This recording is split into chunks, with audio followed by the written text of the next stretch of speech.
Welcome back to our channel மாணக்கர் ஆசிரியர். Group 4 ரிலேட்டடாக ஒரு அப்டேட் தான் பார்க்க போகிறோம்.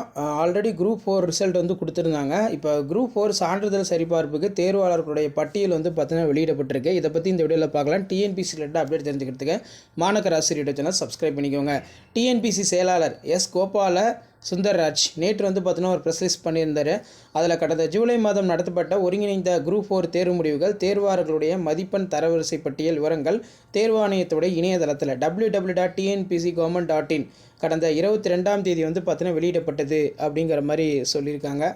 ஸோ இதில் பார்த்தீங்கன்னா கடந்த 22ஆம் தேதி வெளியிடப்பட்டுள்ள அதில் இடம்பெற்றுள்ள தேர்வாளர்கள் தங்களுடைய சான்றிதழை முறைப்பதிவு அதாவது ஓடிஆர் வாயிலாக நவம்பர் 7ஆம் தேதிக்குள் இணையதளத்தில் வந்து பார்த்தீங்கன்னா பதிவேற்றம் செய்ய வேண்டும் அப்படிங்கிற மாதிரி சொல்லியிருக்காங்க. சான்றிதழ்களை குறிப்பிட்ட காலக்கெடுக்குள் பதிவேற்றம் செய்யாத தேர்வாளர்கள் அடுத்த நிலைக்கு பரிசீலிக்கப்பட மாட்டார்கள் அப்படின்னு சொல்லியிருக்காங்க. அப்போ டிஎன்பிசி பொறுத்த வரைக்கும் ரிசல்ட் ஆல்ரெடி கொடுத்துட்டாங்க.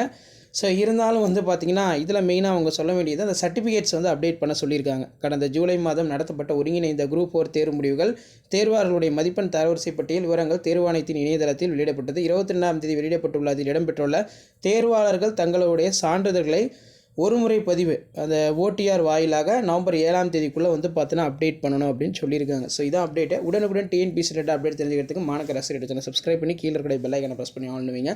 இந்த வீடியோ யூஸ்ஃபுல்லாக இருந்தால் இவங்கள்ட்ட உங்கள் ஃப்ரெண்ட்ஸுக்கு ஷேர் பண்ணுங்கள், அவங்களுக்கு யூஸ்ஃபுல்லாக இருக்கும். தேங்க்யூ.